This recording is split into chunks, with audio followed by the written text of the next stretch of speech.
요새는 아예 나는 미혼이 아니고 비혼이다라고 선언하는 사람들도 굉장히 네. 많더라고요. 지금 미혼이 아니라 비혼이라는 말을 사용했을 때는 미혼이라는 말이 어떤 특정한 정상성을 전제로 하고 그 정상성에 못 미치는 사람들에게 낙인을 찍는 효과가 있거든요. 그러니까 나는 그게 아니라 오히려 적극적으로 나는 결혼을 전혀 하지 않거나 거의 할 생각이 없다. 임을 선택적으로 표현해 주는 거. 이게 바로 비혼인 것 같다는 불가람 이런 거죠. 미혼은 어디 저 같으면 어디 여자 없나? 오기만 하면 나 결혼할 거야. 이런 게 미혼이고요. 비혼은 난 나대로 행복하게 살 거야. 지금 뭐 여자 없어도 돼. 이런 게 비혼이죠. 물론 뭐 미혼이란 말 자체에 결혼이란 걸 디폴트 기본값으로 둔 거 아니냐. 그래서 결혼에 들어가지 못한 사람을 다 뭐 나고자로 만드는 것 아니냐라고 이제 문제제기는 할 수 있지만 네. 실제로는 그거보다는 대다수의 사람들이 이제 결혼이란 제도 안에 들어가니까 그렇지 않은 사람들에 대해서 표현하는 말이 이제 미혼이었다는 거. 그 정도로 근데 지금 방금 이해하시면 실수하셨어요. 대다수의 사람이 결혼 안으로 들어간다라고 생각하는 것 자체가 잘못이다라고 얘기해 주려고 만든 정치적인 개념이 비혼이거든요. 아니, 그러니까 대다수의 사람들이 많이 결혼한다는 거는 이거는 뭐 옳다 그르다를 떠나서 이거는 현상이라는 거죠. 현재 많이 결혼을 하고 있잖아요. 안 근데 하고 있는데. 점점 안 하고 있지 네, 않나요? 점점 안 하고 있잖아요. 줄어들고는 있지만 대다수의 사람들은 결혼을 많이 했고 그러니까 대다수라는 말을 붙이지 말아야 되는 거고요. 붙일 수가 없다라는 거를 본격적으로 보여주기 위해서 비혼이라는 말을 시작을 한 거죠.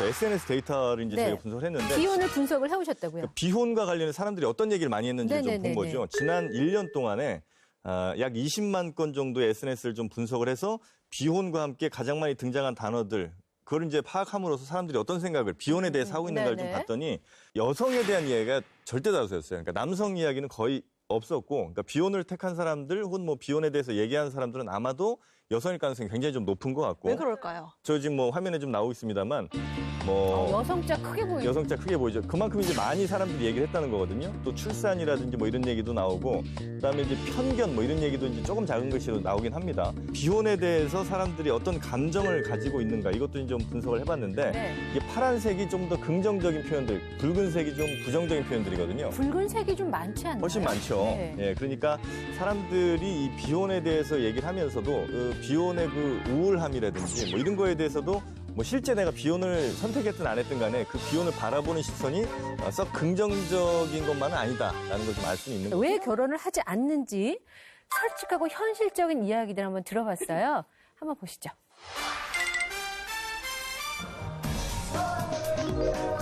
직장인 뭐 이런 동호회가 있네요.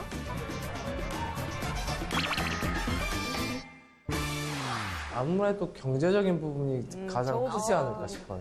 결혼을 하면 집, 맞아, 번듯한 맞아. 집 하나 만들고 장만하고 시작하고 싶은데 그런 것도 힘들고 전세 보증금이 1억 5천, 2억 이 정도 된다고 알고 있어요. 구해요. 그러니까 그 그렇죠. 정도 그 정도는 돈은 있어야 아무래도 좀 안정적으로 시작을 할 수 있으니까. 남자든 여자든 가장 중요한 거는 돈이 아닌가 생각해요. 기승전 돈이네요. 돈이네. 부모님께 손을 안 벌린다고 하면 본인이 적어도 1억에서 2억은 가지고 있어야 되지 않을까 싶어요. 여자는 1억은 있어야 된다. 남자는 여자도 뭐 7, 8천은 있어야 된다. 왜? 이런 이야기를 들었다고요? 아무래도 아직까지 한국 사회에서는 남자가 더 부담이 되지 않을까라는 생각을 합니다. 유교 문화권이고 그리고 그 바탕은 이제 남성 사상이 중심이 되어 있으니까 이제 남자 쪽에서 책임을 많이 부담을 해야 된다. 아직 일하면서 결혼하기까지 병행하기는 힘든 나라다. 3년 차 이후부터 이런 게 있어요. 임신 금지 서약 같은 거를 하고 들어오기도 하거든요. 사실 육아휴직을 한 직원에게 쏟아지는 시선이나 그런 것들은 곱지만은 않거든요. 제 나름대로의 지금 생활에도 만족하고 있고. 결혼을 하지 않아도 우리는 우리 자아를 실현할 수 있고 행복을 추구할 수 있는 방법들을 알기 시작한 거죠. 평균 결혼 비용이 저는 깜짝 놀랐어요. 얼마예요? 2억 7천이 나왔다고. 2억 7천이 나왔다고. 그렇게 많이 들어요? 결혼에 뭐 드는 비용. 저는 집 솔직히 마련. 약간 믿을 수가 마련. 없어요. 집 마련, 뭐 네. 신혼여행, 뭐 결혼식, 뭐 혼수, 예단, 뭐 이런 거 다 해가지고. 근데 사실 결혼에 허례식이 좀 굉장히 많긴 해요. 많죠. 품목이 또 굉장히 많죠. 예, 지금 보시면 예식장비가 2천만 원, 예단. 스드메. 스드맥 뭔지 스드맥 아시죠? 비싸네요. 스튜디오 드레스 메이크업이 340만 원? 와. 혼수가 뭐 1,800만 원. 주택자금이 제일 크네. 주택자금이 1억 제일 크죠. 9천이네요. 그래서 한 2억 7천만 원 정도. 추가로 있어요, 밑에. 애교 예단이라고 들어보셨어요, 요새? 예단은 예단이지. 예, 좀 그냥 뭐 정식 예단이 아니라 은수저, 이불, 뭐 반상기 외에 뭐 추가로 뭐 귀게 같은 거 있잖아요. 손톱깎이라든가 이렇게 좀 이쁘장한 아니. 것들. 그런 것들을 해가는 애교 예단이라는 게 있다고 하네요.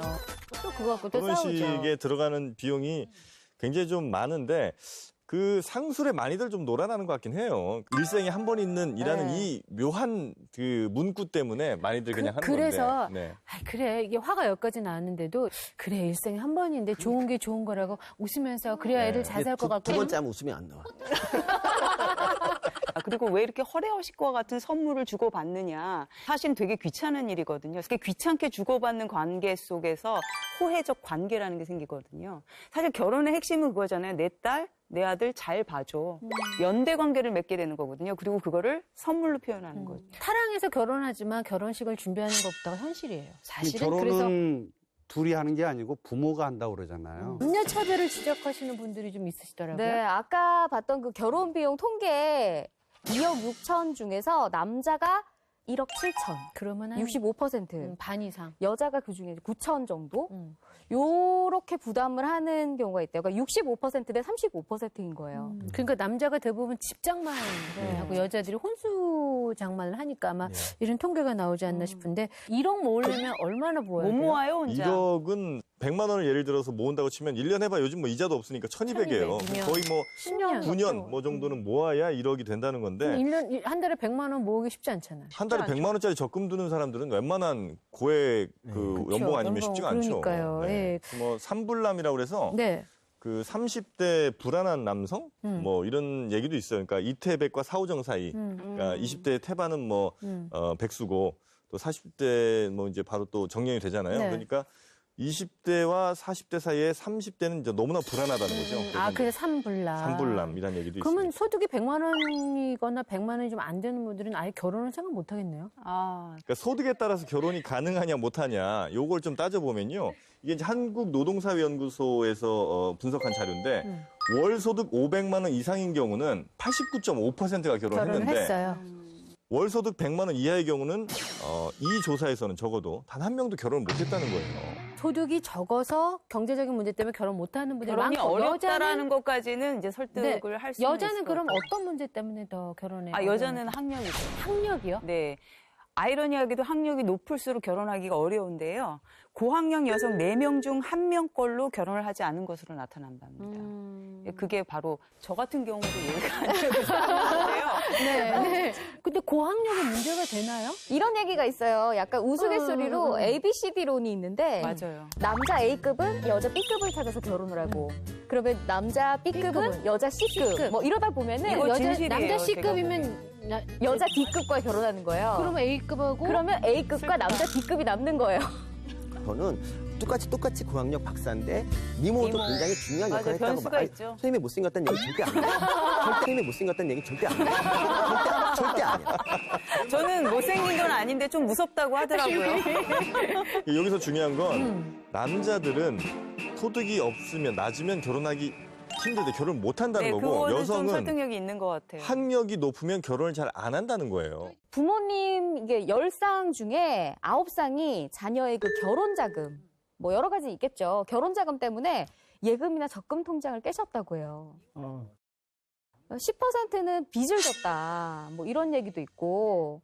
예, 실제로 딸 가진 부모님보다 아들 가진 부모님이 이런 비율이 더 높았다고 그래요. 네. 어느 부모가 왜 이름이 서민이야? 자식들이 출발하는 데 있어서 자기 걸 희생하지 않을 부모가 어디 있냐라는 거죠. 출발이 일컬어서 그렇게 30몇 평, 40몇 평대로 출발하는 사람이 있는 반면에 월세도 못 내고 사는 웨딩을 이제 올린 사람들이 있어요. 이 출발은 너무나 다릅니다. 사회를 보는 현상 자체가. 내가 지금 내 와이프랑 사는 것보다 못할 때에는 부모의 희생이 당연히 있어야 되는 거죠. 당연한 건 그러다 보니까 아니지만 마음이 생길 수는 있죠. 마음이 생기죠. 왜냐하면 나는 이렇게 호의호식을 할 수 있는데 이렇게 독립했던 자식들 집에 가보면 시댁이도 못 먹고 있는 거예요. 그러면 저도 못 참을 것 같아요. 출발이라고 의미를 많이 두잖아요. 그 순간만큼은 부모의 희생은 한 번 더 절실하게 요구가 된다. 이거는 나라 세수하고는 상관없이 그냥 정으로 봤을 때. 그래서 저도 애들한테 엄마 재산을 탐하지 마라. 우리들이 알바를 하고 알아서 용돈 벌고 그때 얘기를 했는데 네. 막상 솔직히 말해서 본감님 말씀대로 나는 우리 집에 살고 있는데 애들이 단칸방에 고생하는 거 보면 내가 과연 참을 수 있을까라는 생각하면 자신은 없어요. 자꾸 개인의 생각을 바꾸라고 하지 말고 사회적으로 기울어진 운동장을 똑바로 해주면 문제 없다라고 그 얘기를 좀 강조하고 싶어요. 그거 진짜 좋은 포인트신 것 네. 같아요. 기울어진 운동장을 좀 바로 세운다면 결혼에 대한 이런 그 형평성의 문제도 조금 해결되지 않을까 싶고. 정말 내가 할 거야. 예. 그 다음 기회 드릴게요. 비혼이든 미혼이든 또 결혼 생활 하신 분들이든 간에 다양한 삶의 방식을 우리 사회가 좀 조중해 줬으면 하는 그런 바람입니다. 자, 저희는 인사드리고 저희는 다음 시간에 또 까칠한 주제로 찾아뵙겠습니다. 고맙습니다.